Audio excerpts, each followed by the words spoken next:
Brother Abdul, aka Questman, coming at you once again. Soul Journey of Life, Conscious Black social media platform. And today, we want to dive into something a little special, a little somewhat meaningful to me. As you may know, many of the viewers, you may know that I'm one of those who pursue knowledge and look into different avenues and perspectives of life.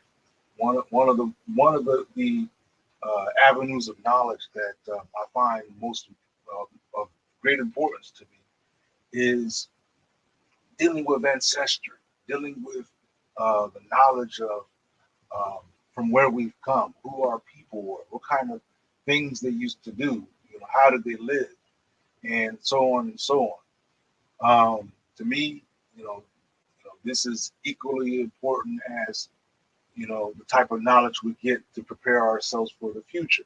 You understand, the type of education that we build on and learn for our future, what we want to become. Knowing where you come from and having a perspective of where you're going, to me, these are both essential. Because one actually helps build up the other. So today, I wanted to be able to, as you see on the description there, I wanted to invite a brother that I'm familiar with and built with before, not on YouTube, but a good brother of mine who I would say is a scholarly sort of brother, especially when it comes to this particular topic.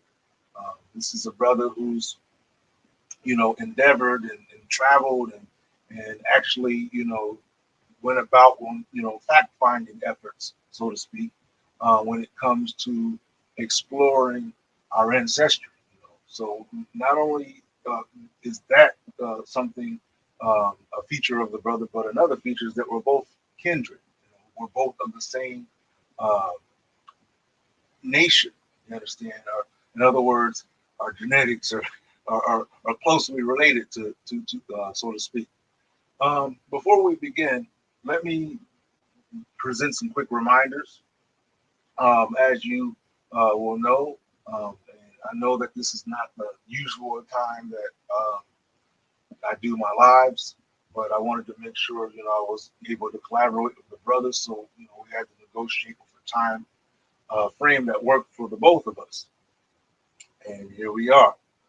So I would like it if you could uh, follow the instructions that you see at the bottom of your screen, like, share, and subscribe, so we can get other subscribers in here, and other people who may not be subscribers, they can come in and benefit from what we intend to talk about today.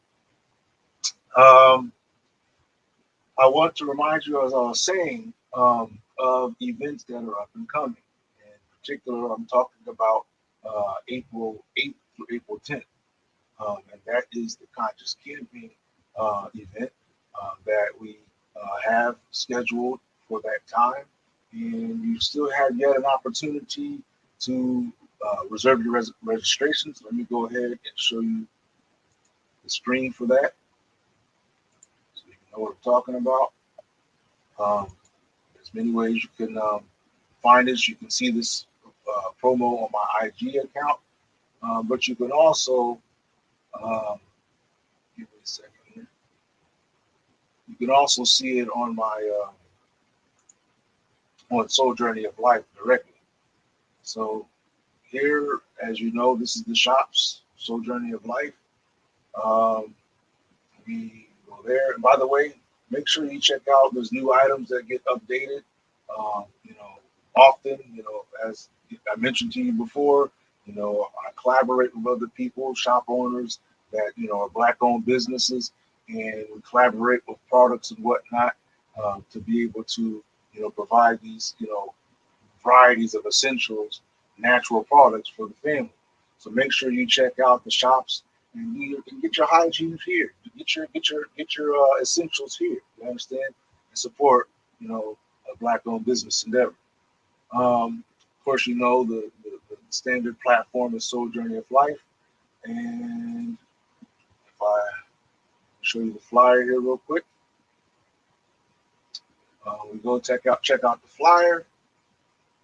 And I think, like I said, this is yet just another important endeavor to participate in. If I scroll down here, I'll see the post is still there. Visible, Conscious Camping, Davidson River, Pisiga National Forest, North Carolina. You see the itinerary there. This is a collaborative effort with Soul Journey of Life and Sacramento Survival. You understand? So we want to make sure we want this to be a memorable moment. One that lifts us up, inspires us, and encourages us to do things as a people more and more as we do activities such as this. So make sure you go ahead and you're going to want to right here where you see support the cause, this link, or you can go over here and do the same. You're going to click that link, and when you get to that link, let's see here. Yeah. When you get to that link, this is what you want to look at right here. This is the form for being able to pay your reservation payment right here. So make sure you go to the page that this is the one you look. This one over here is supporting the platform, supporting all the general ventures of Soul Journey of Life and whatnot. But this is the one that you want to deal with when it comes to locking in your reservation. Okay, so there's that. So let's get back to business. Well, that was business too, but let's get to the point of why we had this sudden live. I say sudden because many of you, like I said, you weren't expecting this particular live, but we want to get best and of the virtue out of this. So give me a moment, and I want to make sure that I get the invite to the brother so that he knows how to get into the live. Give me a second here. All right.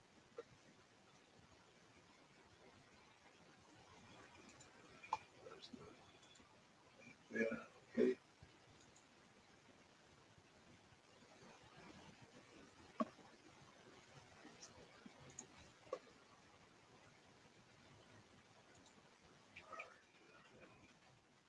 Bear with me. Got a lot of different windows open here. All right. So there's the link for the brother. Okay. And for those, if I haven't said it yet, because sometimes I get, I got all these things going on that, I forget every now and then, not intentionally. But I want to say to the family, to the viewers, to those watching now, to those watching, intending to watch later, perhaps. Assalamu alaikum, shalom, Foday, peace be with you. Again, welcome. So, yes, indeed, shalom, Sister Ophelia. Welcome. You're definitely appreciated. Your presence. And let's see here. Okay. So we're going to give the brother an opportunity to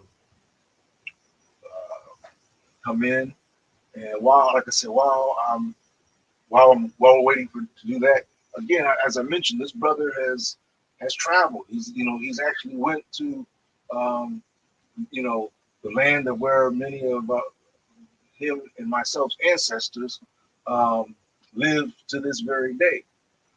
And so he's really got some ground on the ground experience um, with our ancestors, and I'm not going to say our ancestors, but our kinfolk, because they're still living today.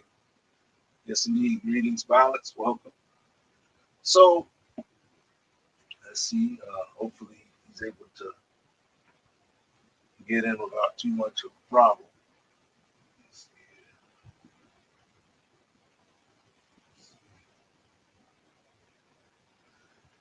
So, we definitely have a sense of honor, a sense of appreciation of, not just our ancestry, but the knowledge that's come about. And so I want to invite the brother in here because one of the things we definitely want to break bread on, as you see, the title is the rise of the the rise of the genealogical genetical movement. So let's welcome the brother in. This is my brother, big brother Foday Conteh. You want to click your mic because it looks like it's muted. There we are. Salam alaikum, brother, and welcome. Malaikum salam. How you doing today? I'm doing well. I've been busy all day, but I still got energy to carry on and get this done. Because this is just as essential as everything else I've been doing. Um, I definitely want to welcome you here. Can you give us a little background of who you are individually as Foday? Yes. Yes, I'm Foday Conteh. I'm from Indianapolis, Indiana. I'm an individual who traced his route to Sierra Leone back in 2013, and I never turned back. Yes, indeed. Always looking forward, moving forward. Okay, so with the topic as we have it here, genealogical genetic movement, what got you into this? I mean, if you were at one point in your life where you weren't even dealing with this, and then here, what got you into this?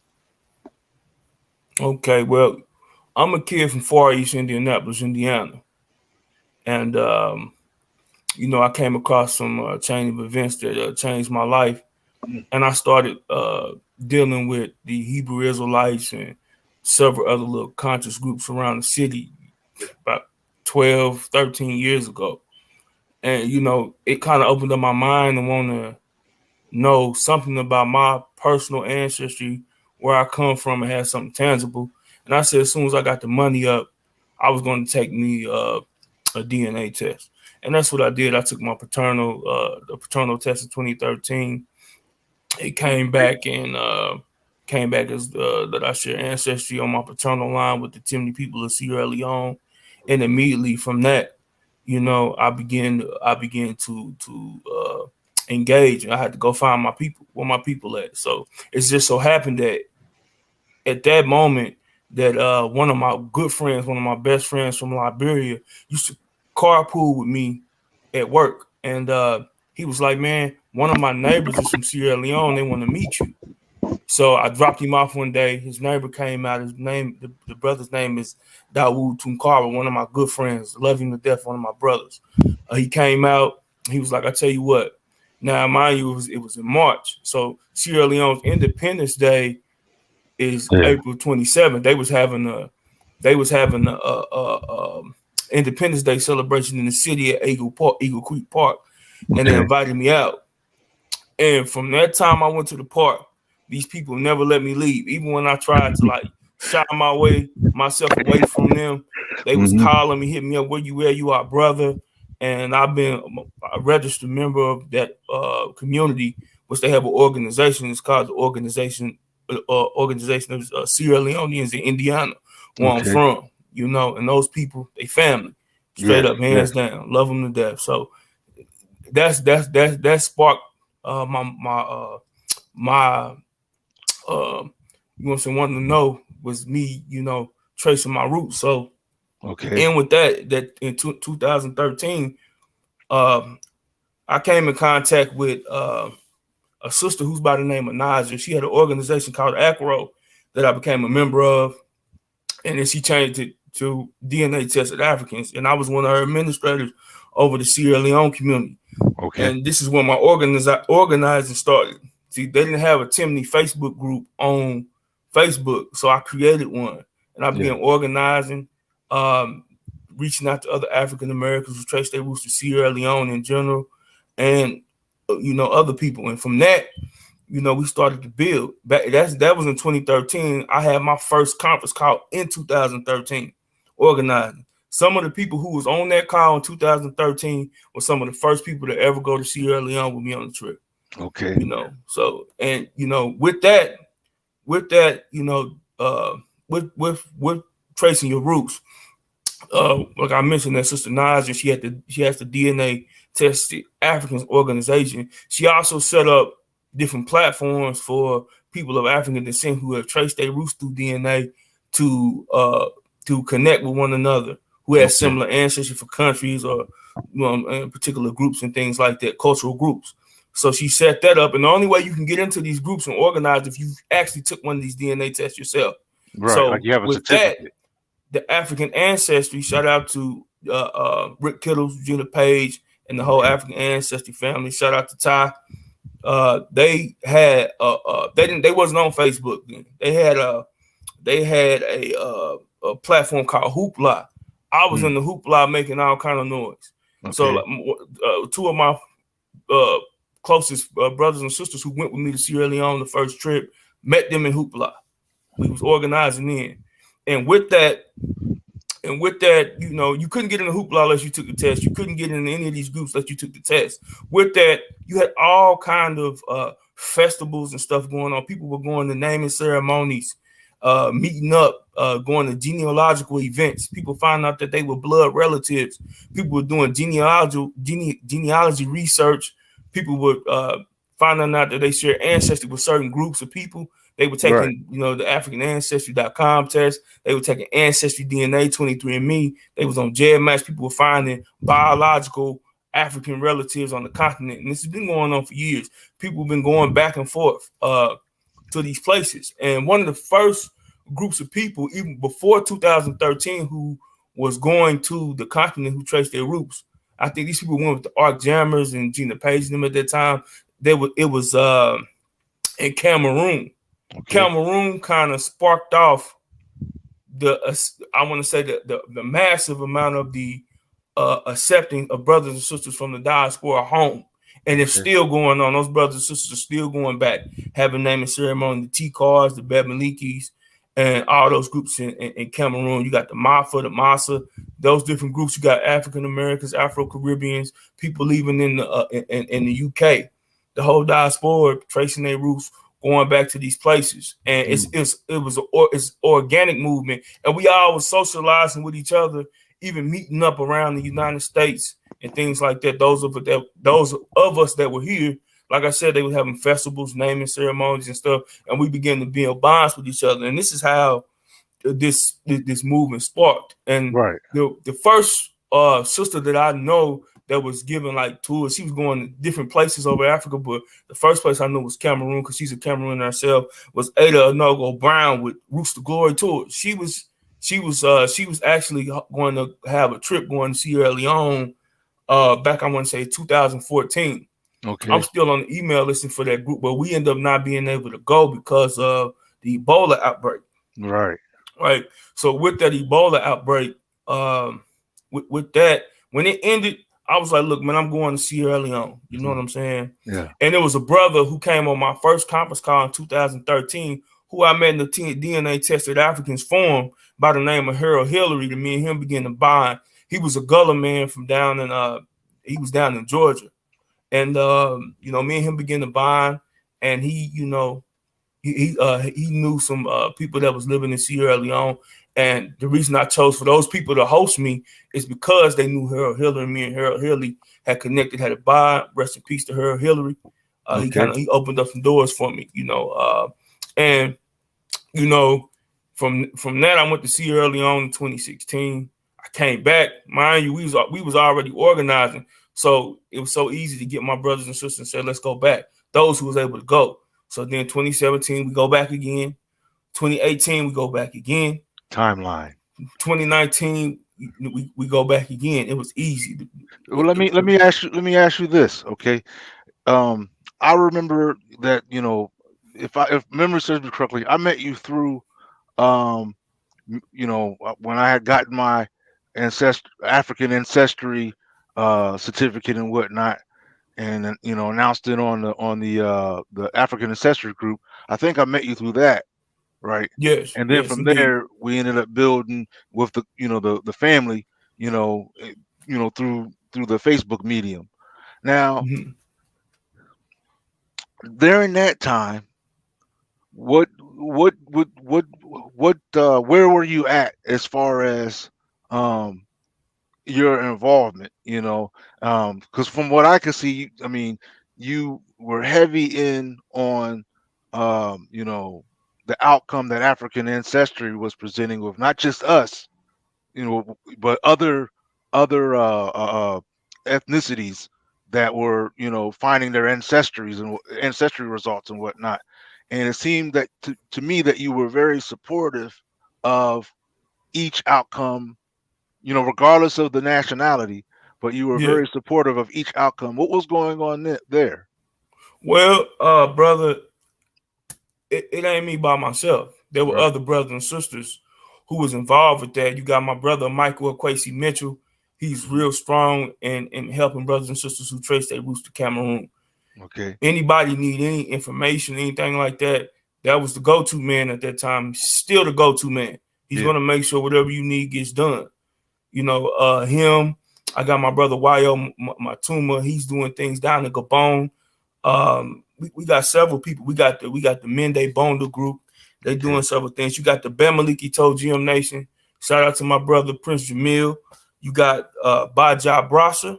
Mm. Shout out to my brother Sanso doing this thing in Guinea-Bissau, and my brother Wayo. They got the roots in Gabon, and then you have also you have the brothers and sisters with the roots in Guinea-Bissau. You got Okay. several different groups, and you have a group from Equatorial Guinea called the Rihu Ra Abobe Heritage Preservation Society. Okay. Those brothers and sisters are also organized, and then you have the different the grassroots groups from Cameroon who are organizing and they mobilizing, doing their thing. These people from these different places, which was it's organic movement, right? Okay. It's never been about money. It's never been about anything like Mm. Mm. that wasn't from the heart. It's been about us finding something that's tangible, right? That we connected to, and that we can go and we can build off of. Yes. That Yes. means that you Yes. trace your roots somewhere, right? Yep. And from that point, you go and you try to reconnect with those people. Mm. So, and Let when me you ask you when you this. go ahead. You mentioned, because I want the listener to be able to have an understanding when certain words are mentioned. You mentioned Gula. Who are the Gula? the I, the brother who I said is a brother who I met who came on my call in Mm-hmm. 2013. He was a Gullah Geechee man. He was from Oh, that area okay. down on the Sea Islands. Those are one of the groups of people down who held one of their African retentions down on the Okay. Sea Islands and on the coast of South Carolina, Georgia, Florida. All somebody has to do is Google those people, and you can find out tons of information. Shout Okay. out to Queen Quet, And real because if it quickly. wasn't for Queen Quet, if it wasn't for Queen Quet, Mm. myself, including many other people in the United States, would Mm. not know anything about the Gullah Geechee people. Okay. No doubt. No She's the doubt. one that put the work in, right? And it got to be respected. She put that work in. First time I ever heard about it, it came the Avenue. It came through her. But Go why ahead. why why why is that? Is it by choice that I mean, what made it so that many of us, because even for me for a while this was a new term to me, only till What you know Everybody maybe in a couple years everybody ago. everybody in the United States is not a Gullah or a Geechee. Right, Everybody right. that's living in Georgia or South Carolina, Florida is not a Gullah or a Geechee. Those Okay, were particular people coming from particular families who lived in particular places in South Carolina, Georgia, and Florida, right? So it's not right. everybody. So that's why there's a history and a culture All in itself, right? that's down in that region. You know what I'm saying? That a lot Yeah. of us not privy to because we was in other areas of the country. You Right. know, after during the 1800s, they needed to build up this country. So a lot of us were shipped from those coastal areas and brought up from the Caribbean Yeah. and sent to Alabama, sent to places like Mississippi, and So Arkansas, basically, all those different places. that's just to really open some big doors. Then you're saying she made some big moves out As of. far as people of African descent here in the United States of America, yes, indeed. Yes, And if indeed. people don't know what she actually accomplished for her family and those people Yeah. right there bringing the light to them, Hmm. then they should Google it. Now let Go me down try, there and visit and talk to the sister. no doubt. For many of us, some of the viewers that see here, you've got people who know and people who are striving to know, people who are learning. So with that said, while this term is familiar to us, can you break down what diaspora means? What is this? What does this mean? What I mean? Can you break that down for Break down diaspora. diaspora? What I is the mean, a diaspora? diaspora is somebody. The diaspora is a group of people who come from a particular place who migrated, whether it was forcibly Hmm. or by individual choice, Yeah. to another place, right? And Right. therefore, they are the diaspora of their place of origin.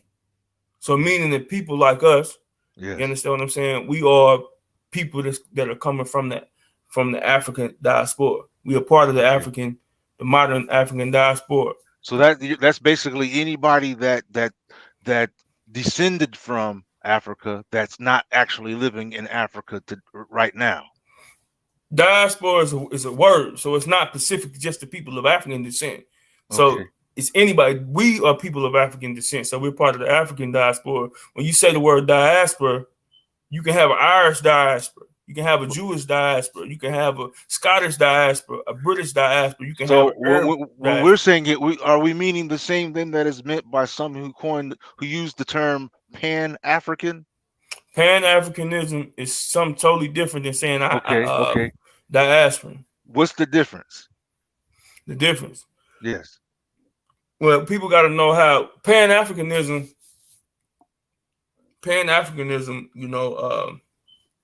the concepts of Pan Africanism came about as a reaction to white supremacy.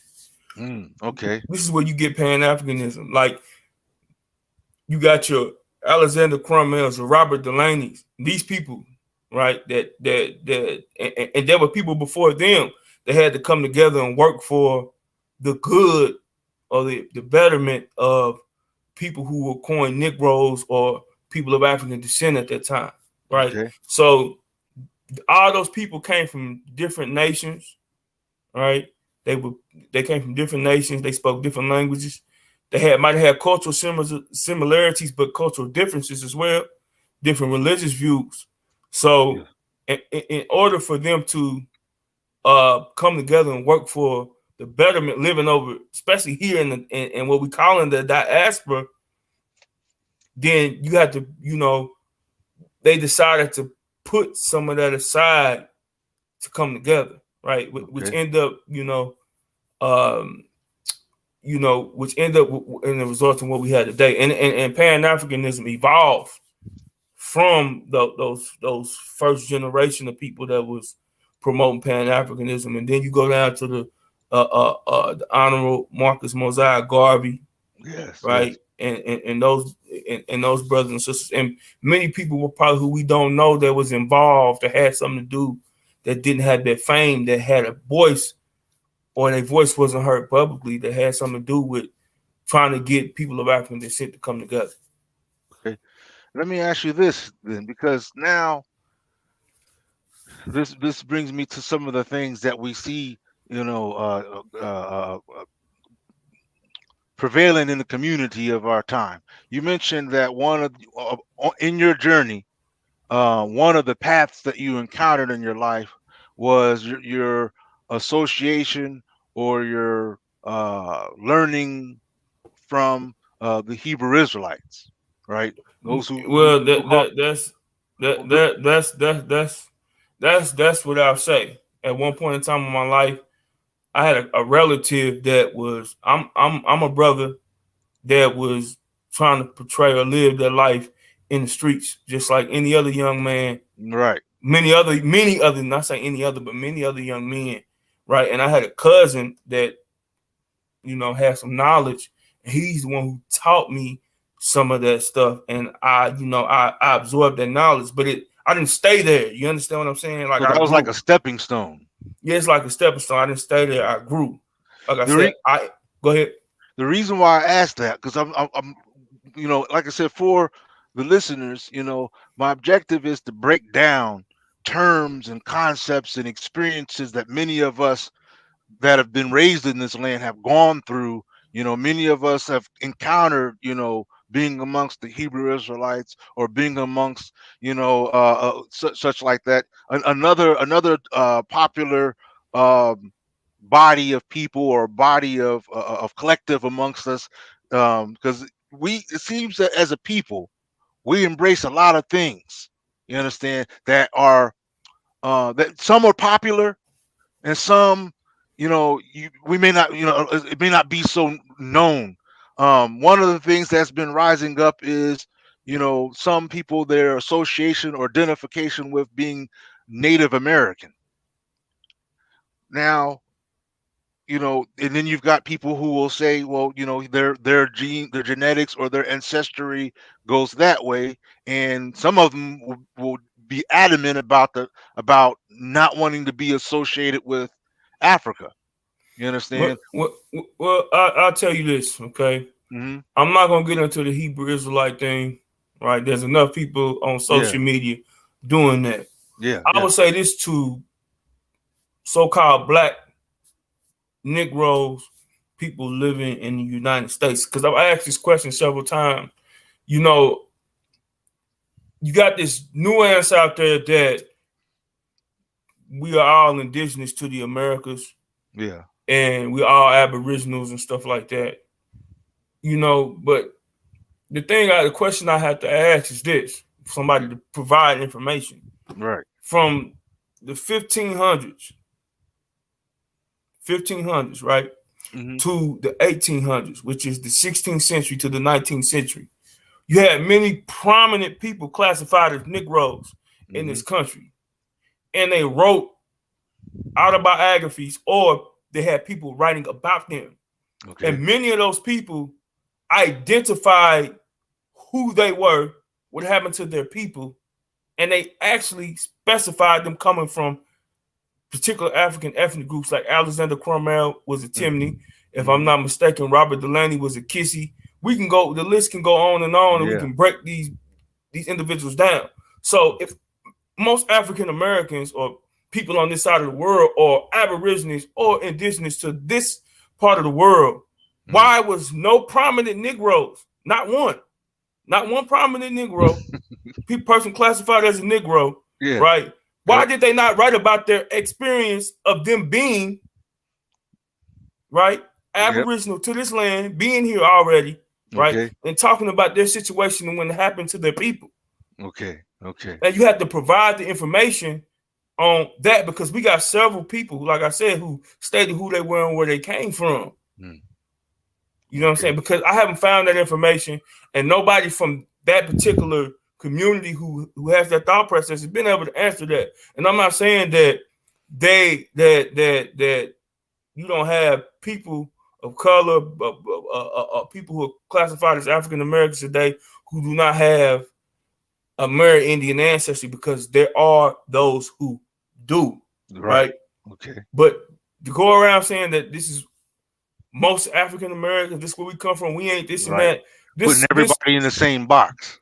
putting everybody in the same box. Okay. You really have to get into searching your individual genealogy. You have to do it the right way. You might have to hire somebody. Mm-hmm. You might have to go to a professional who has the skill to show you and not lean into your own understanding. Yeah. Right? Yeah. Misplaying on words and different things like that to people kind of go into these nuances of research to fit in their own agenda. If it don't fit their agenda, they'll throw it out the window. Right. They don't want to hear it. It could be truth. And that's try why to find a way to beat around the bush of the truth. Right. And go ahead. That's why for me, it's like mathematics. You know what I mean? Mathematics is a type of knowledge that can't lie. You understand? You know, you see the sum, you see the equation there. It can't lie. It has to tell the truth. Otherwise, something was wrong. There was a miscalculation. Similarly, I believe it's the case when it comes to genetics, when it comes to researching genetics, when it comes to, you know, the type of knowledge that has brought us to where we are today, having this conversation. Well, genetics is genetics, right? Okay. Yeah. So it's open for error like anything else. Right. Nothing is perfect. Perfection, when you're dealing with heritage and genealogy, is to never been touched and been raised in a particular cultural group on that continent or anywhere, right? And never having that touch, never having that blemish, never having that reclassified or reconstructed into something else, right? Right. Take for example, that's perfect. I have a good example. Okay, my spouse, who is also a Soninke woman, and her whole entire, when you research the whole Soninke people of her lineage, it's been it has never been invaded or interbred or anything, all the way up to where they began with the first of their people. You understand? So you have a continual line of Soninke people who basically have passed down from generation to generation the same ethnic stock. Does that make sense? The same seeds, so to speak. You know, apple tree, apple, apple tree, apple, apple tree, apple, never becoming a pear, like that. And so, you know, to me, that's essential. But with where we are today, you know, being of the people who have to dig up and learn who we are and do the research and do the math, to me, you know, there's appreciation for the other, but there's a different kind of appreciation for this one, because, you know, there's values. One of the values that I have personally is something that I've learned, that, you know, to respect the ties of kinship. You understand? And even in this aspect of what I'm saying, you and I are kins in this regard. Culturally, we're cultural kin. So if I could take it back, right? So if I could take it back, because we're talking about genetics and things like that, genealogy. Yeah. So none of these tests are identical that you're going to take, anything like that. You're going to find similarities, and they do different things, right? So, so for example, you could take Ancestry DNA 23andMe, right? And most of us, I've been in this genealogical genetic movement for a long time. So I've seen a lot of people results. I've helped a lot of people just with the information that I have learned myself, right? Yeah. I'm the vice chairman in the Genealogical Society called United House of Ancestry, right? So it's one of those things where say, for example, you take an Ancestry DNA, right? You can go to your cousin matches, and the people at the top are going to be your closest matches. Now, for me, myself, I found relatives who obituaries of their relatives I was holding that my father gave me when my grandmother died, right? Wow. So it's telling me that I'm related to these people. And when you do your family tree, it'll also connect those dots. But I'm holding the obituary of they mothers. You understand what I'm saying? And you know who else is on those tests who've taken them? People from West Africa, right? Wow. You got your Mindis, your Temne, your Ebos. Right, you understand? Your Mandinkas, your different people from Cameroon that have taken these tests, and we are finding out that we are biologically related to these people, right? Yeah. So there's something good that you can find out just from that. If you bump into the right person, they can lead you in the right direction on that. So then you have another test like the one we taken that goes on the paternal and the maternal line, which will connect you back, if it is African according to the database, that they have all these tests go about the database to a particular country and modern day tribe who you share. Remember, I'm saying share ancestry with. How you take the results is up to the test taker. You understand what I'm saying? With that being the people who lost their heritage and identity, you could therefore take information and build with other brothers and sisters on those cultural principles. So, for example, most of our people don't know what it means to belong to a cultural group because it's been lost. So, people in Africa are generally nice. Most people, you understand what I'm saying? So, if you're going over there, they're gonna accept you. If you find out you share ancestry in Nigeria with Igbos, they're gonna accept you and take you in. Now, but when you get to the nitty gritty of how these cultural groups operate, they operate either on matrilineal or patrilineal bloodlines, right? And or culturally, right? So these bloodlines or these lineages are clans of families of clans of people who have the same cultural creed. And when you culturally join the ethnic group, you are now taking your lineage inside to join the creed. For example, like you got many of the Fulas who have joined the Temne people. You got Mandingos who have joined the Temnes. You understand what I'm saying? That's been going on for centuries. You got different groups marrying and mixing, or people migrating to another place and intermarrying into a group and being culturally assimilated. Now they belong to that cultural nation. These are pre-colonial nations and pre-colonial systems. So the test that we got from African ancestry has allowed us to be able to build heritage preservation societies, which what the Temne Bar Nation is, which what the Mende Bonda Nation is, which what the Riahu Bobe Nation is, right? These are heritage preservation societies, people tracing lineage and connecting back to groups, accepting the creed and assimilating. Now, this function came to me, by the way, of the brother, we go back to 2013, Harold Hillary, who introduced me to the House of Ancestry, and Chief Langley, shout out to Chief Langley, Chairman Ward, I love you, brothers. So they introduced me to that, to them, showed me about heritage preservation societies and how to do it legally here in this country, and it's worked. You understand what I'm saying? So how to do it, how to create your heritage preservation society. You mean, are you saying nationalizing, or just basically how to create a heritage preservation? We're not going to talk about nationalizing. We don't want to get ahead of ourselves, right? But creating a heritage preservation society, because you got to start small, okay? So I learned that from that avenue, right? You see what I'm saying? I learned that from that. So when you're talking about the genealogical movement and how it arose, you got different people, and it's an organic movement, and people are actually going to Africa. Now, these DNA tests, right? Yeah. Or is what it is right now today, is what it's going to be, is taking most of the people who are going to the continent, especially Sierra Leone, to West Africa. Right.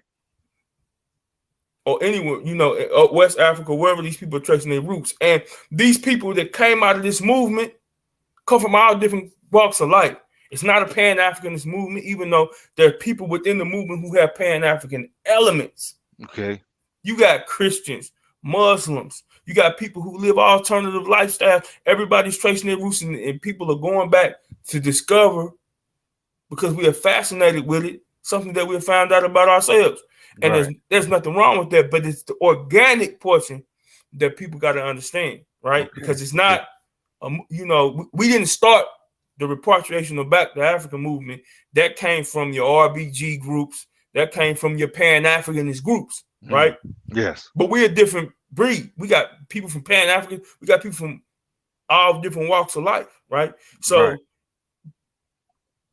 this movement is what I came to explain, especially open my mouth and talk about how these things started, because people don't wonder I stay behind the scenes, right?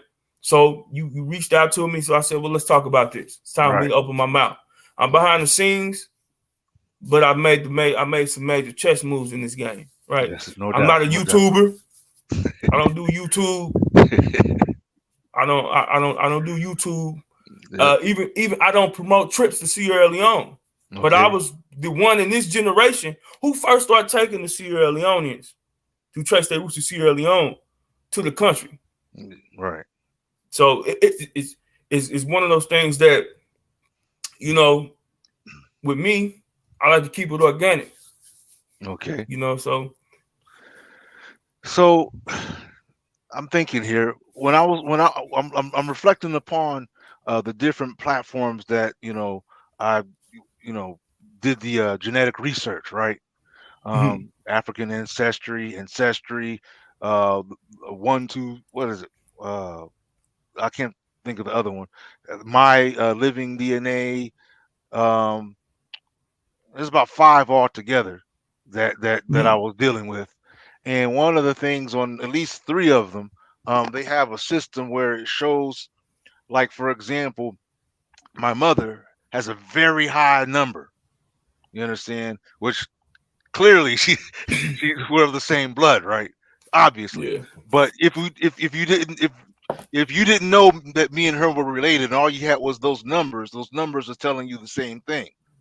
And what I'm wondering, you were mentioning about, ancestry that's still living in Africa, that's descending from the same branches that you descend from. You know what I mean? While your branch ended up here, like your twig, or you know what I mean, so your path or whatever ended up here in the States, they still continued on, and that's still your living uh peoples, you understand, to this day. What I'm wondering is about those numbers, and how strong those numbers are in relationship to us genetically. Like even okay, more let's do it this way. Like yourself and myself, like you said, we are kindred in culture. Our like our that would mean that our African ancestry tests showed the same uh uh name. Okay, so let me say this, brother. Okay. Test is a test, something you use to find information, and Right. what you do with the information is up to you, right? So if we create a cultural heritage preservation society based around that identity, which we have assimilated, which we have treaties and agreement with several chiefdoms on the continent of Temne land that recognize us as Temne people of the diaspora. That's why we did Temne Abara, right? Right. So with that, it comes a different from somebody who's, some people just looking for information. People can do whatever they want to do, right? So we can only encourage for people to do something different than what they're doing or get involved, right? So it's one of those things where you got people, like when I first traced my roots, I was one of the people who said, well, I can't let this information die with me. I need to have something sustainable where I could pass it down to my children. I didn't know exactly what to do at that moment, but now I'm at this moment where I got to hold on what I need to do, but I don't know how much, I don't know where the future's going to lead, but I'm hoping that I got to hold on it, and then when I can pass it down to my son, he got to hold on it, my children, right? So it's one of them things where you have that perspective, how I'm coming, how brother like you might be coming, and then you got people just researching for information, right? No doubt, so you have that. Well, so looking at numbers of it goes back to what I said about looking for perfection in a genetic test, or looking for perfection in genealogy. When there's errors, it's always open for an error. Right. But you're gonna build off information that you do have, not off information that you don't have, right? Right. Because everybody's not going to have the same information, right? Because everybody's story might have a connection at a point, but it's not identical. It's not exactly the same. That's Your why I father wanted to is go not my father, bro. Right. You understand what I'm saying? That's why I was like, I need more than, like, I had, my first attempt was at ancestry.com. That's where I started. And then, I learned about African ancestry and the several others. And the reason why I did that, because I wanted, it's like I am with a lot of things when it comes to, it's like having witnesses or having 5 people give a testimony. You understand? Peace and blessings, Sister Lorraine. Welcome. 5 people give a testimony, and let me see what they all have to say. And so that's kind of why I did it that way. I wanted to hear, I wanted to extract evidences, if you will, or sources from information from different sources, so that I can kind of get a bigger picture, more of a well-defined picture. Let me ask you this though. You mentioned the youth just a minute ago. Some of the youth that I hear today, when I talk to some of them about this, they often ask, well, what's the point? What's the big deal? Why is it important to learn about our ancestry? Why is this type of a pursuit vital or significant, or why is it relevant, or how is it relevant in how they are living and what they are doing today? How is it relevant? Well, it ain't even just the youth. It goes back to people's parents. You understand what I'm saying? And it's a generational thing. So if we got a habit of this, right? The average African American, I'm saying, I'm not saying everybody, but we have a complaint spectrum where we are complaining about, well, we lost our language, we lost our heritage, right? Okay. But you can have the tools in front of you, or you can even know something about it, but you won't do something to change it. Like, nobody's going to do for you what you don't do for yourself.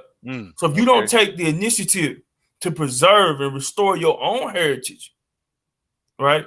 Right. To go and learn one of your ancestral languages, that's on you. You want to prove a case for something to somebody based off of something that you don't have the oomph to go and do, right? So you got to get that oomph in you, right?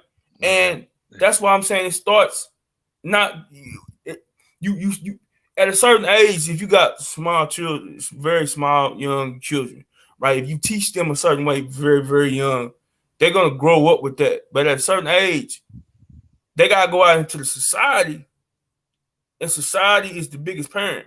That's why in places like West Africa, there's a communal law that's out there. Yes. A woman knows how to act this way. A man's supposed to act this way. Not saying that people don't go against how they're supposed to act, but it's there. That's so the code that goes the by. society that we're breeding right now is not a society that cares about heritage and culture.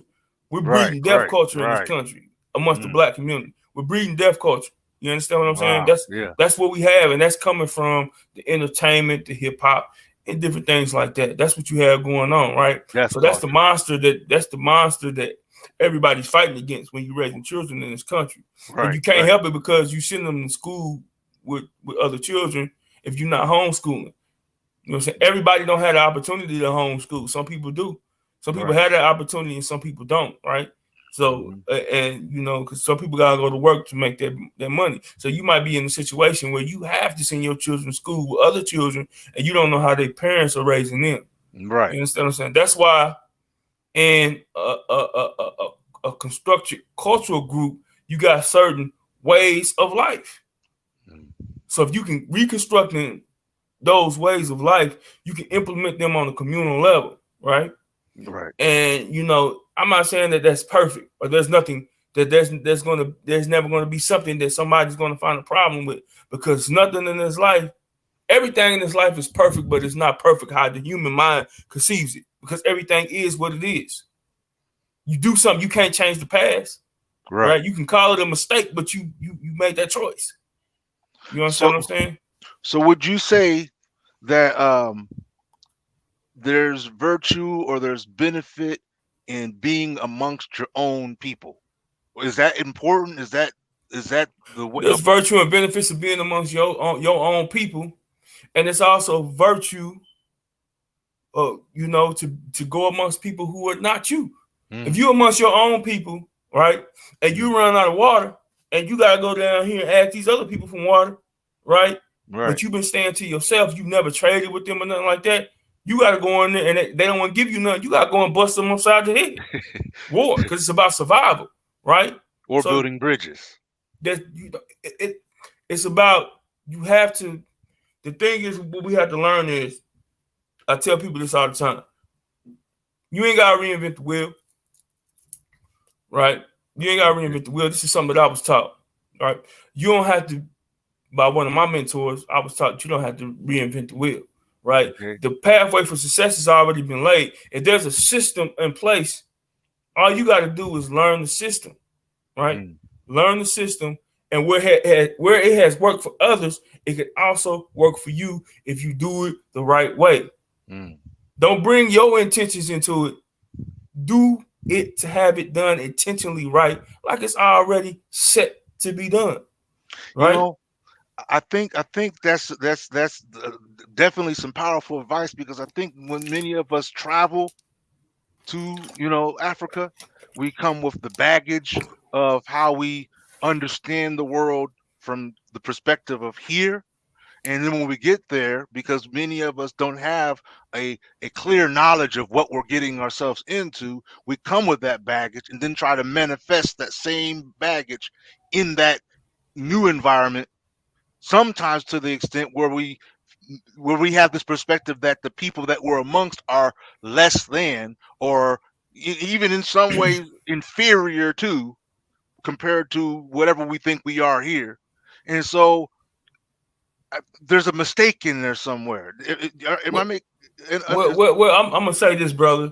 In this world, we have a concept that this world is built off of moral compass, or that this world is built off morality, and it's not.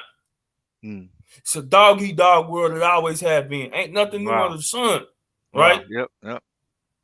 Right. So where you have, it's about balance. Where you have somebody on the bottom, you always gonna have somebody on the top. Yep. Right. So when you're dealing with any group of people that's outside of your own, right? Any group of people that's outside of your own is going to be a problem, right? There's going to be a problem, and we can get to we can talk about Pan-Africanism, right?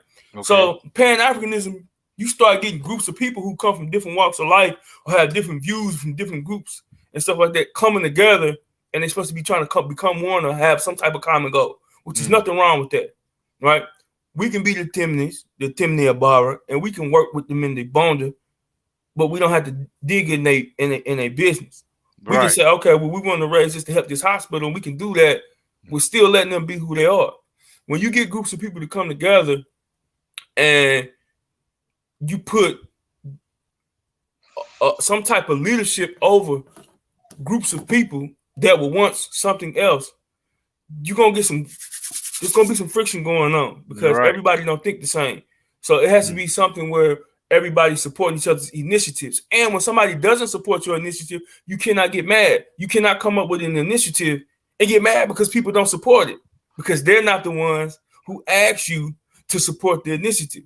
Because you put something out in the air does not mean that everybody who breathes it is gonna take it in well. Some people might walk away. Some people might take it and say, I feel that. Let me build with you. Some people might build with you only for a short while. Right? So do you think, and none of us perfect, right? So we got doubt. our own errors. So there might somebody say, I don't like how you did that, or I don't like how you did that. None of us is perfect, right? None of us. So we all make mistakes, what we call mistakes. We all do things, because none of us is short of the fall of any man. Like Farrakhan said, when you see man fall, when you see man fall, don't laugh at him, because you that far away from falling just like they fell. Right. You see what I'm saying? So, you that far away. Will you say that, would you say that the impediment that we as a people suffer, because we're so many different people, I'm talking about that Pan-African mentality, or that Pan-African concept, where we have this objective that we hear, voiced amongst the many different groups of us, as the umbrella term is Black people, right? Where there's this emphasis or this drive towards unity, self-determination, liberation, and so on. But I'm particularly talking about unity.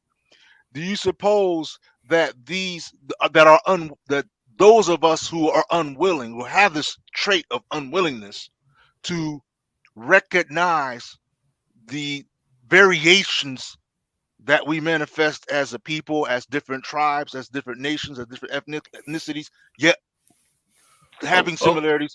oh, okay. So look, Yeah, listen. So yeah, there's nothing wrong with Pan-Africanism, but you have people who have constructed what Pan-African is and what it means to be an African. And if you don't follow those quote on a theology, then you ain't you get Pan-African, kicked you ain't out. African. So this is the thing. So it's and nothing wrong with it, but it has a romantic sentiment to it, right? Mm-hmm. Right, where people Romantic. romanticize about certain things that probably not going to happen. So you're never going to get everybody to come together. You always going to have somebody that don't want to do what somebody else is going to do, right? So when you're dealing with Pan-Africanism, or you're dealing with groups of people who think that they want to come together and unify, yeah, it has to be on the basis of what? A common agreement, a common A a common common agreement is understanding. understood, but on the base of race. Race is a concept that was constructed by colonialism. Oh, So, because you're talking about, okay, I understand what you're so saying now. let's see this, okay? When you dealing with people, always bring up like what was that Berlin conference or that conference that divided that they took and divided the continent of Africa or whatever, right? And they said, well, the Europeans came together for this or that. Every single European was not at that conference. Right. You had people of power, people with positions to move people, right? People who had charters or some type of power with people under them that they could put a policy in place and the people had to follow. Right. Okay. Those are the people that was at that conference. You don't need everybody who throw their fists up, say they RBG, and got something to say to be at no Pan-Africanist or any type of movement, period, conference. You need the people that are there that can make the moves, that can call the shot. Right. You don't need everybody to raise their hand. I'm doing something. That's just a bunch of wolf ticket blowing. You understand what I'm saying? That's wolf ticket blowing. Right? You need powerful people, regardless how people feel. Bishop T.D. Jakes sat down with Farrakhan. Powerful people. Right. The head of the AME church, you know how many members they have? They sit down with Bishop T.D. Jakes. They sit down with Farrakhan. The head of these growing Hebrew Israelites movement, they got following, right? Yeah. These are the type of people that you need to sit down. Not everybody. That's even like the up and coming general, he don't need to be there if he ain't in position to make the people move yet. You got to have the people that make the people move to come together for a common good. Right. That makes me think of that image of that image where you see Martin Luther King sitting with Elijah. Yeah. Kind of makes me think of that image right there, where you knew that they were building on some heavy stuff in that moment. Yeah, indeed, I mean, but it's just one of them. It's for anything in life. It's not with Pan-Africanism. It's with anything in life. If you can get two powerful people to come together, it's the reason why that you have, even in West Africa, even in Europe, wherever, you have where a family, two economically powerful families will arrange for their son or daughter to get married, to bring the families together and build an even bigger powerhouse. Yes. Right? There's a reason why, because those are people who are in position to make things move. So you got to have people who have a voice, right? You know what I'm saying? I ain't saying I need to be there. I accept my little position, what I'm doing with my people. I don't need to be in everybody's way. You understand what I'm saying? So it's one of them things that I'm not promoting Pan-Africanism, right? I'm just promoting heritage preservation and restoration. Because that's your lane. What I'm saying? That's my lane. You understand what I'm saying? That is my lane. I'm staying in it, right? I'm not blowing no wolf tickets. I'm not telegraphing all my moves and Right. talking militarily and stuff like that. I'm not doing that. That's what you got a lot of things. That's what you got going on. Right. Our people got a problem of putting all their information and business out on social media now. Mhm. Everything's going on, they put it on social media and stuff Mhm. like that. That type of stuff got to stop. It You know what I'm makes saying? me think of If I played sports in high school before, right? Yeah. When you play, it's like for football, for example, American football, Okay. and you watch game tape of your opponent before you go play them. Why? Because you're studying their tactics to see if you can find a fault or a hole where you can beat them. Right. If you win, even when you win that game, you still go watch the things that the coach pointed out that went wrong in that game. So you're gonna be a better, so you know not to do that for the next opponent. And if you lose, you're gonna really watch that game tape to see why you lost. You're gonna study your opponent, right? Yes, indeed. So we have another nuance that's coming out of our community of playing the victim all the time. Oh, they did this to me, or this happened to me, and stuff like that. It's it's the way that the world goes. If your opponent is beating you, study their moves. You see what I'm saying? You got to figure out how to win some type of way, right? Some type of way. Get out the game. Right. Get out the game. It's just simple and plain. It's making me think. There was an elder once that I met. He used to tell me, "Save some for yourself." Right. He was talking about, because I like to conversate, gift the gab, all that kind of stuff, right? And he's like, you need to save some for yourself. I said, he said, if you give everything out, if you say everything and share everything, what are you going to have for yourself? Because everyone else has it now. That you don't have nothing for yourself. So he used to kept telling me, admonishing me, save some for yourself. And I definitely agree.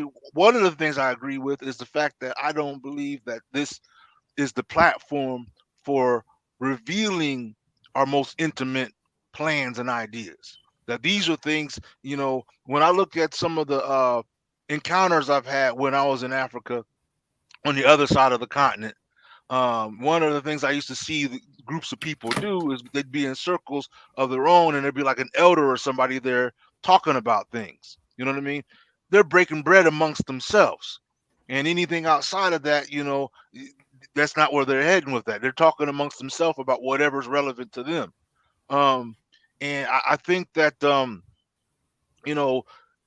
we're in a time with this social media, with this, that people start to have certain expectations or an illusion of certain expectations of entitlement to certain types of information, and being presented this way. And we see that we have adversaries of different sorts who take that same information and use it to lash against us, or to break people down, or to destroy people's character, destroy people's image, things like that. And it becomes a monkey wrench that that hinders us really. So I'm saying this because there there are some things that they're convenient. Like, this is convenient to have a conversation like this. But I think when I look at even the things that have been passed down ancestrally, that there's more that happens when you're in person and when you have direct experiences. You understand?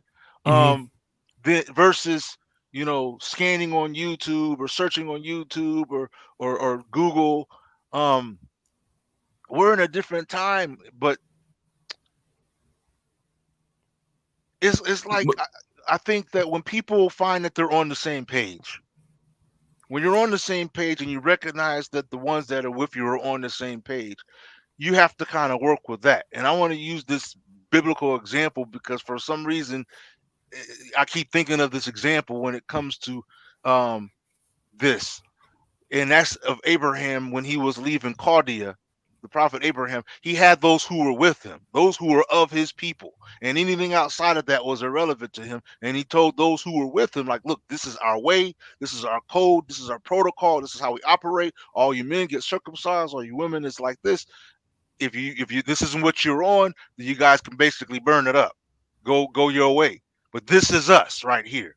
Mm-hmm. And they weren't concerned about anything outside of that, um, except to the extent where maybe there was alliances that could be built, or like you said, they were having tactful alliances, or where they knew that if my daughter married your son, this was an advantage to the both of us.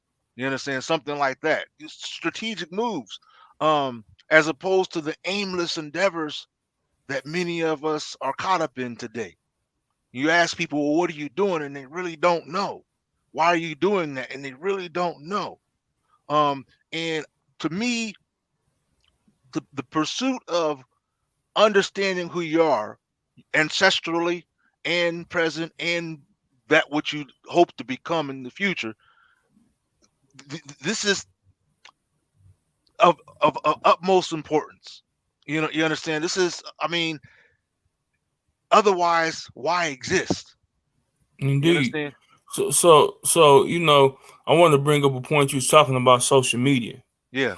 And social media has been a powerful thing because it was social media that sparked Mm, this genetic genealogical movement that we speaking of, that happened organically. You understand yeah. what I'm saying? I mean, that genetic from that point, that genetic genealogical movement has is what sparked to African Americans who trace their roots to Sierra Leone, African Americans, Afro Caribbeans, and few people from coming from the UK that have gone who trace their roots to Sierra Leone getting dual citizenship in the country.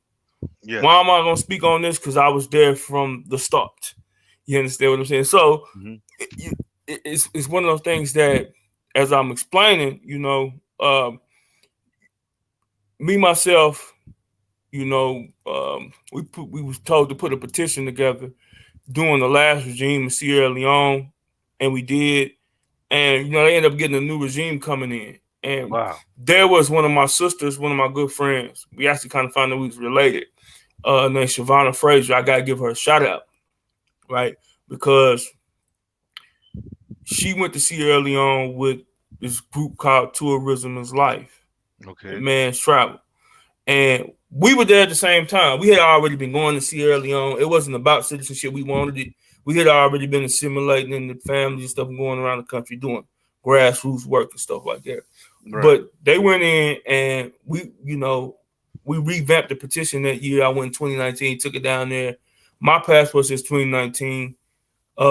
They actually went in and got the citizenship and created the official process on how to get it. And we was told that we had to come back, and we did, or whatever. The president had to give the ceremony or whatever. So I gotta give a shout out to the sister for breaking open that door, Yes. because they created the process, right? So what was not successful with the last regime, right, with this new regime, they had conversations and things, and they opened up that door. They created that process.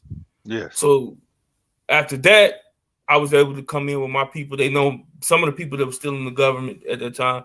They knew that we had been there, and they offered us. And they was only offering it to the people who traced their roots. We asked about others, and they said, Hmm. "No, this is the avenue that we want to go. Right. This is what we want to do," and that's what they did. So, Shavonna Fraser, my sister, I love you. We thank you for being there and having that voice to open that up, right, Yes, all indeed. the way. You know what I'm saying? It Because it's seems to because of me. that. It's because of that experience Yeah. and Yeah. that notation that you did that. That opened up the door for the rest of the brothers and sisters to come And in and become legal citizens in the and, country. and, and I think a shout out has to be given to the establishment over there too, because it's clear that they had the type of individuals that were aware, conscious enough of the importance of this. You understand? On both directions over there, why it's been beneficial for them there, and also why it's important to us here who are embarking upon that journey, who are trying to build those type of bridges, you know towards their ancestry.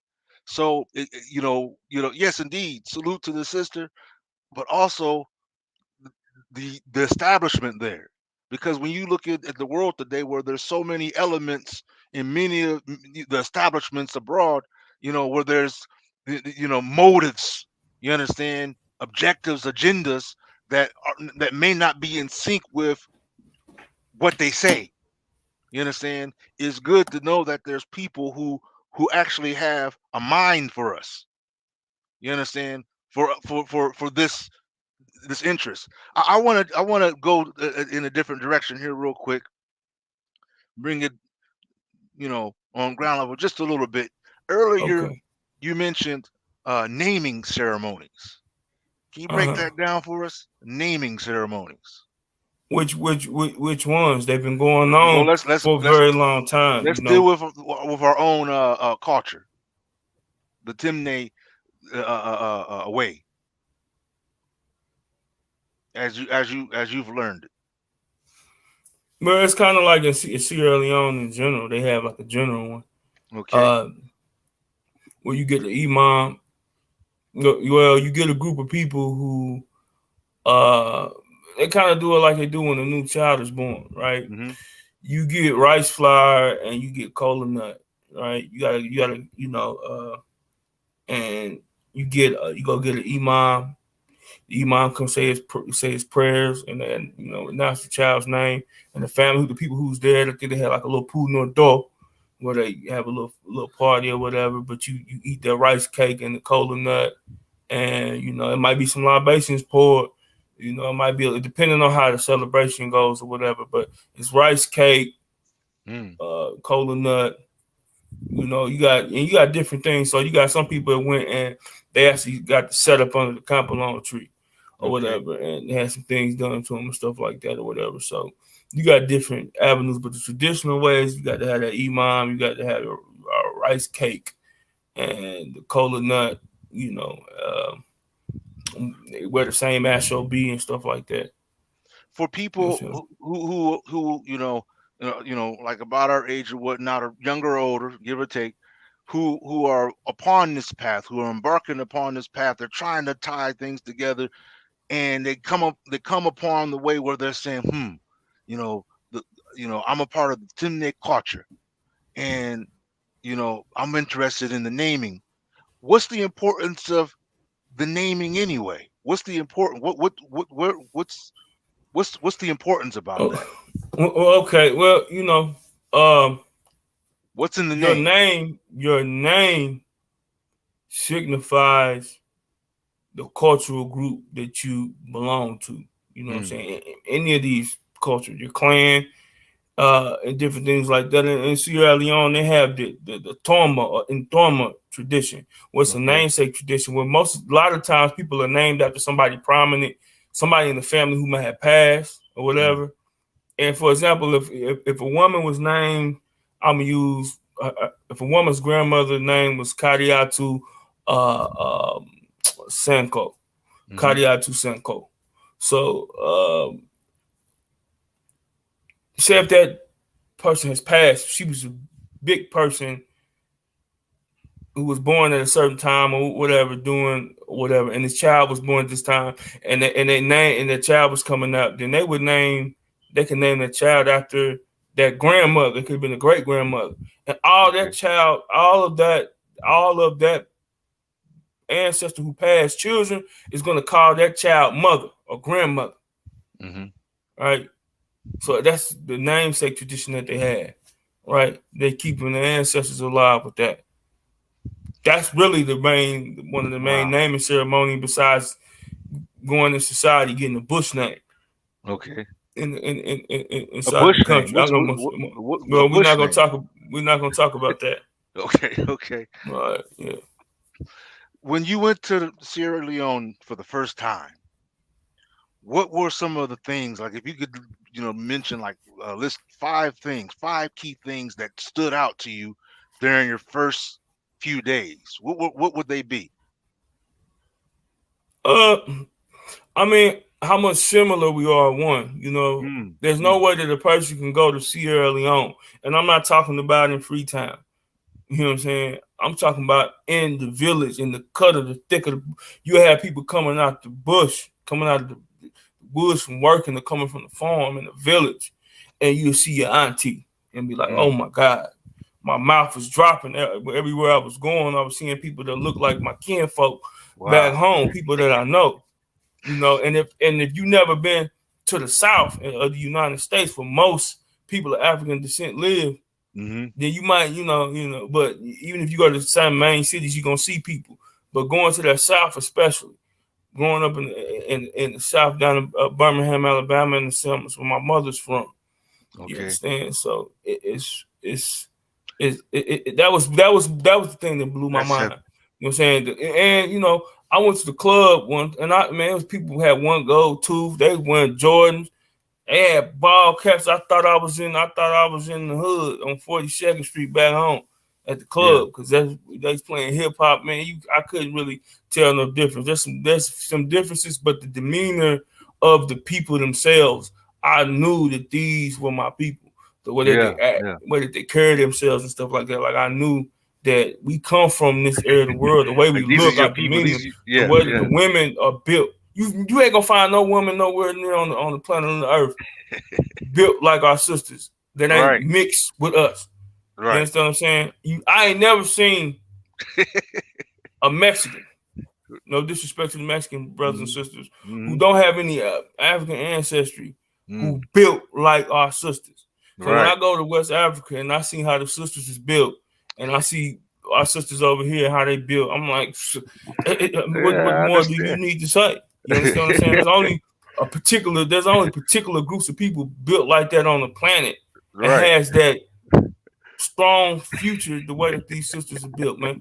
You understand what I'm saying? And So that stood out to you too. I'm just saying, like, it's so much, and So I'm saying that for a purpose for your audience. that's number So, two. We got three more. food, man, food was delicious, bro. Okay. What they eat? What they eating over there? Uh, rice, whole bunch of Rice. it, but they got little dishes they call plus size, and man, the food is amazing, bro. Mm-hmm.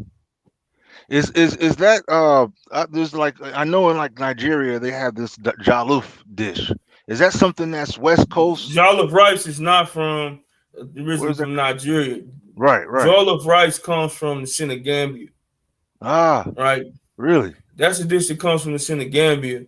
Down in Nigeria, they more like yams and fufu, different stuff like that, if I'm not Yams, mistaken. really? So Wow. it's just that Wolof dish has spread throughout West Africa and probably other places, but it's originally come from the Senegambia. It's come Yeah. from the rice coast. Senegal down in Liberia is the rice coast. So those places, Liberia, Guinea Conakry, Sierra Leone, Gambia, Senegal, and those places like that, a lot of their dishes are rice dishes, and they have a lot of the same dishes and some different cultural dishes, but that's the rice coast. And Okay. those were those dishes originate, even jollof rice. So that's why we So, like a lot of rice. That's one of our main staples right here. Huh. well, your wife is a so Nikki, she would most definitely be privy to Yeah. that rice. Yeah. So, Their favorite food. She's always talking about sangume and benachin all the time. That's her favorite thing. Sangume, benachin. I'm like, oh, okay, all right. Enjoy. So okay, we got two more to go. Two more to go. two more to go. Mm-hmm. Um, man, I would say, man, like the happiness that people got, even when they don't have Mm-hmm. nothing, Wow. their eagerness to wake up with a smile on their face and make it happen, man. You understand what I'm saying? Like Yes, indeed. people are a lot, even when they don't have, man, you know what I'm saying? That right there was special. And then lastly, Lastly, okay, well, I seen this a lot, where I'm not saying that nobody's there that's hungry or starved. I don't know at all. But what I have seen all my years of going there, when a person fix food, they not letting nobody walk away not eating some of that food. yeah, The yeah, communal, that right there, that was I amazing. remember that. Yeah. Mm-hmm. Here's the thing. Okay, I want to know if you've experienced this. While you were there versus when you returned. When I was in Africa, but again, I was on the other side of the continent. But there was a different feeling than the way I feel when I'm here. While I'm here, there was some. It was more I don't know if I want to use the word spiritual, but it just seems like there's more than what that word means in English. And I felt like life or livingness. You understand? When I was in Africa, I just felt like there was just like a vibration, a loud, strong vibration there. And then the minute I got on that plane, you know what I mean? We had to stop at Germany and some other places. But the minute I got on that plane and came back here, it was like if you had, when you turn the TV on and it's not on a real channel, it's just like on the that. Yeah. It was like if you could just hear that, but in a more harmonious way, and then you get off the plane and just nothing, Mhm. and then it gets replaced with just the obnoxiousness that we deal with here. The different da da da da da. No, yes, no, whatever. No, man, that's not how. No, man. You go back to all that, and it's like, why did I get on the plane? You know. Mhm. But my point is, my question is, was there any type of like just something that told you that you're alive, or you're just, I don't know how to put, but did you get any type of unique feeling like that? And did it change when you came here? Or did you notice a difference when you returned to the States? Well, well, anything that a person does in life, bro, if they go through a stage that's uh, uh, a transformation experience, Mm, you're going to always have a feeling that's different than before you had your transformation took place. So when wow. I went Yeah. there the first time, right, by myself, right, and I went through that phase, and I got back home, and then I went again, and things like that. It just let me know that I can do this. Yeah. You Yeah. understand what I'm saying? Like it changed. It changed my perspective on a lot of different things. Mm. Things that I took for granted. You know what I'm Yes. saying? Yes. Yes. I had to take for granted no more. You understand what I'm saying? Because there's people who don't have what I have, even though I have not always had everything. But so it's one of them things where it's a transformation. Yes.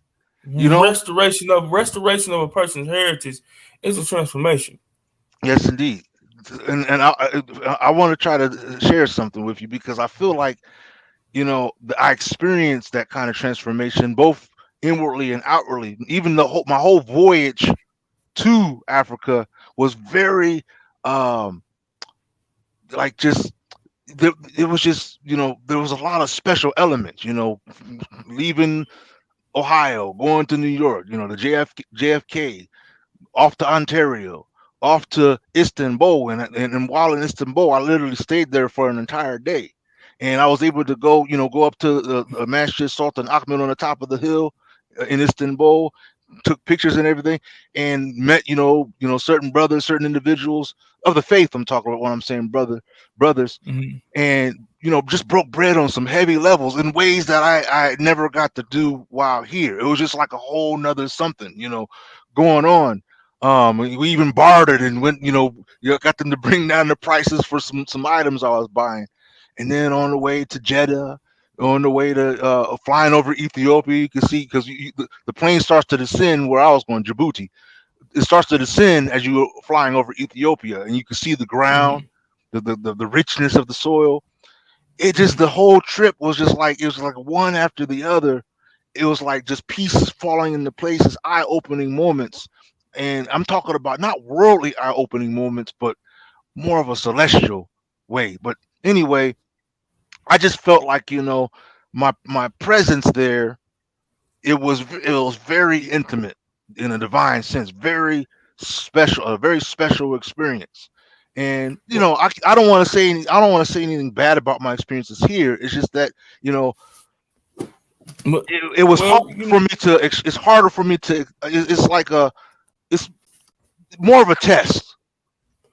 well, I mean, we romanticize about Yeah, yeah, Africa, our ancestry, and stuff like that. Now, some of that romanticization will come true, and then hmm some of the reality is going to kick in. There's yeah, some things that you thought was not. yep, And yep, having a reality check hmm is just as sweet in the transformation as having some of your romantic thoughts and feelings come true. You see what yeah, I'm saying? Because it makes you balance and well rounded, right? That's the best part about the transformation process, brother. You know what I'm saying? That's for me, you, anybody else is gonna go. Yes, indeed. Take that Well, journey.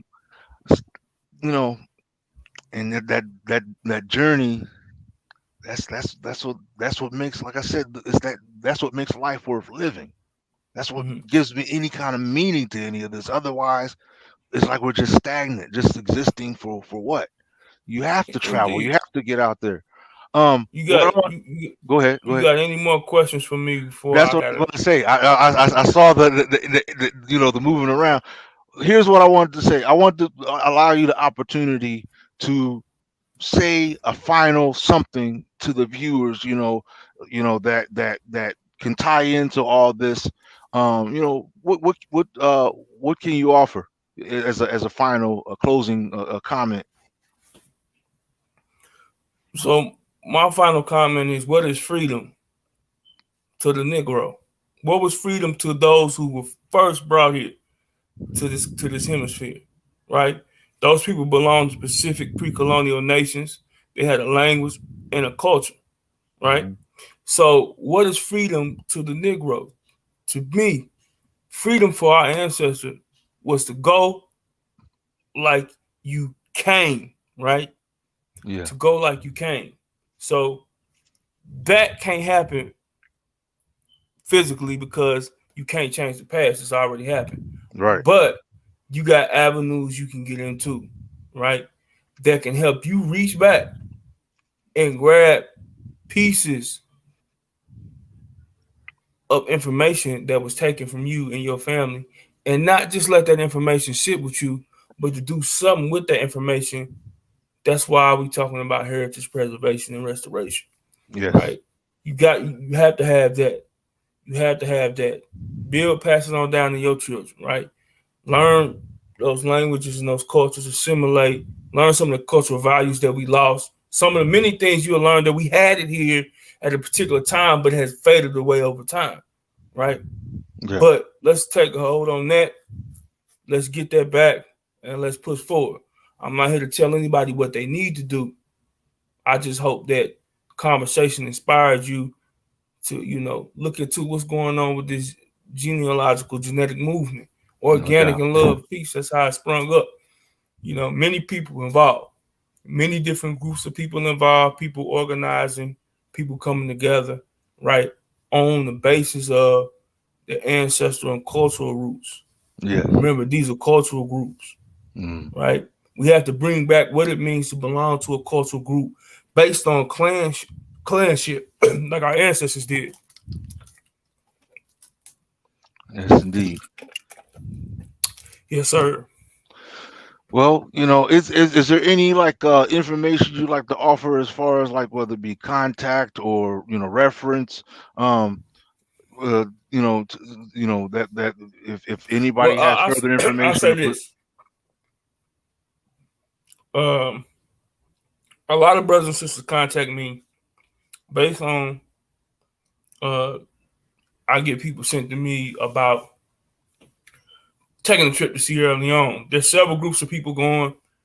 You're able to go with them. I deal only with a member only basis. So you have to be a registered member Okay. and you have Temne ancestry to go with me to Sierra Leone. And then you have to be registered with the Mende group, right? Hmm. Too, for me to facilitate you. So I'm a registered member only. Now, I want to take in mind that I don't want people to think this solely about citizenship because it's not a trophy. Right. There Right. was work that had to be put in. That had to be put in for that to be available, right? Okay. So let's think about heritage preservation, assimilating. If you're getting citizenship in the country, you need to be getting active and involved. So Right. we Right. got things in place for that, right?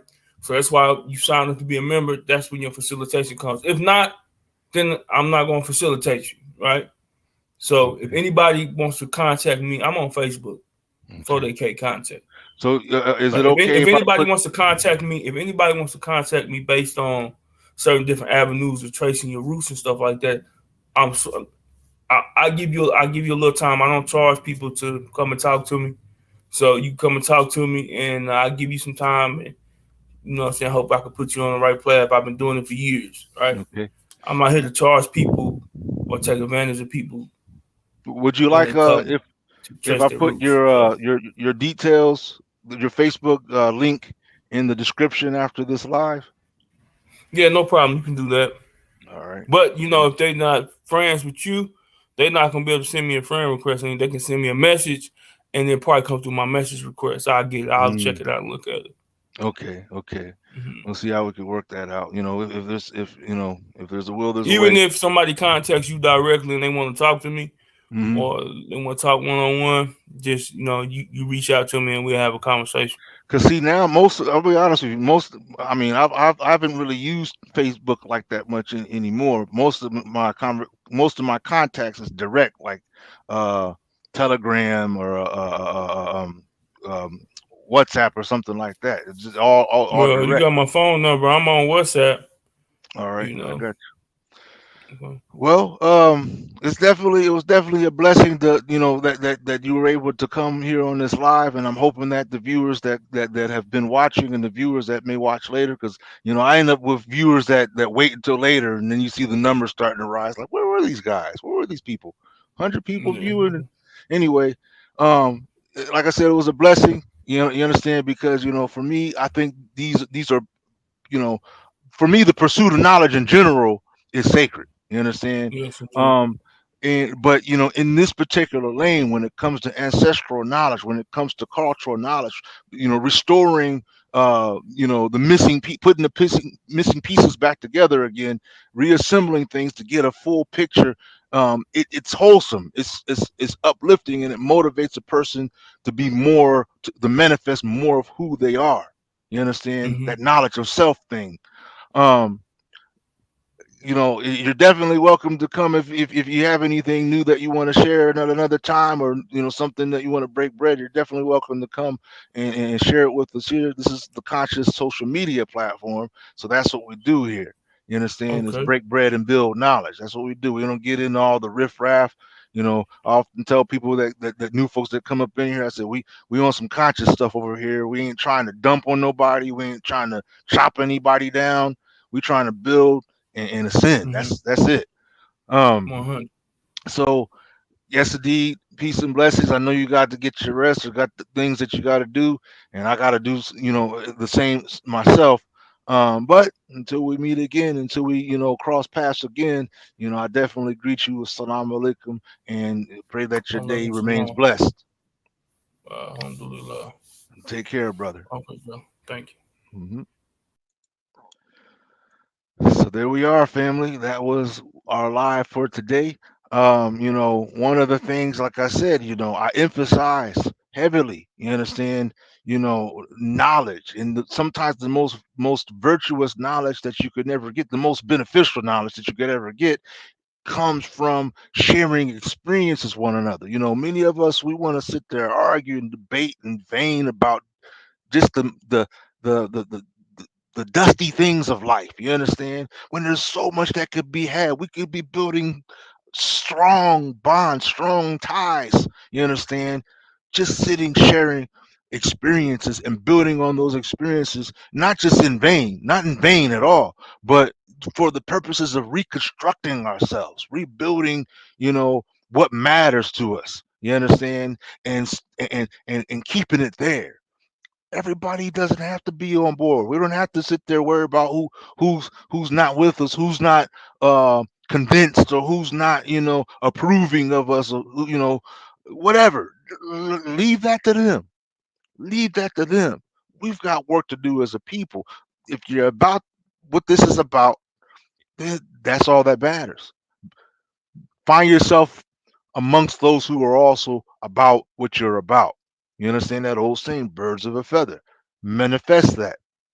And like I said, we were able to sit there and talk over brother. I have a great respect for the brother. You understand? Like I said, for me, he's a scholar amongst the Thimnes of our time. You understand? And I believe that we need to be able to identify and honor and respect our learned ones while they're alive. You understand? And be able to appreciate uh, the results of their learnings and their experiences, because it's through that we're able to reflect on our own life, You understand? And compare it with what we're hearing, with what we're learning. And you may not, I understand. We're different. We're different. We have commonalities. We have things that make us all the same, that make us all similar. But there's things that that are unique about us as a people. We're not all we're not all in a box. We're not all stuffed in one box where this is one size fits all. We've we've been through too much for that. You understand? We've gone through too much for that. But when it comes to picking ourselves up, dusting ourselves off, and getting these pieces together to make sense out of our life, if you're really about it, it's those ones that are really about it that are going to ascend in the end. It's those ones that are going to end up being unified in the end, point blank. You understand? And it's those ones that's going to end up being um, the beneficiaries, of the results. So, beloved family, um, this was a back-to-back live. I had a live yesterday, and here we are again. I was able to get a hold of the brother. We had the opportunity to do it now because many of us we're busy. We especially when you're a functionary in your life, when you're an asset, when you're a useful um um aspect of your community, personality of your community. Life gets busy. You understand? Life gets real busy and fast, and the more acquainted people are, that's why sometimes people just kind of want to fall, like the brother said, want to fall back sometimes, because it gets overwhelming. It gets overwhelming the more people find benefit in you. You understand? Because of what you do, because of what you are offering to the community. um, it gets overwhelming. It gets pretty busy sometimes. Even us little guys, even us on ground level. Um, you understand? But that's respect. Honor, respect. Because th- th- this stuff isn't easy. You understand? I can imagine, that the brother's journeys to get the type of learning that he's got, that he's even shared with us, that wasn't easy to come by. You understand? That took journey, that took travel, that took experience, that took paying attention, that took being focused on the goal, notwithstanding, regardless of all the elements to that the obstacles and interferences that may challenge the way. Staying focused, family. Staying focused. Um, and that's what we have for you today on Soul Journey of Life, the conscious Black social media. Um, yeah. Let's see here. So that's what I'm going to leave you with. I definitely encourage you to like, share, subscribe, and don't forget April 8th to April 10th. Make sure you go to Soul Journey of Life to support the cause tab and get your reservations together. Um, yeah, this is your brother Abdul Wadud, aka Quest Man, coming at you once again with a live Soul Journey of Life, the conscious Black social media. Checking out. Salam alaikum, shalom, hotep, peace be with you, and nothing but love and honor and respect for the family. Uh, Praying for you to have a blessed rest of your day. Take care. Okay.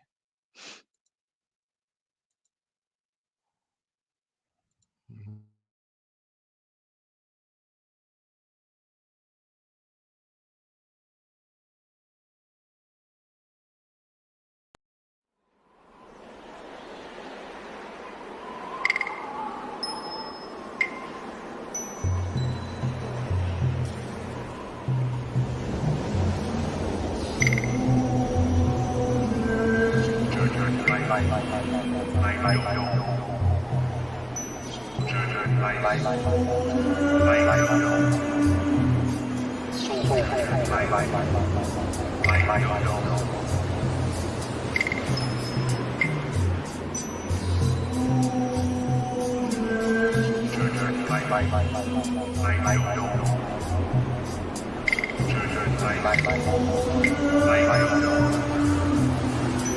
soul, life, life, life, life, life,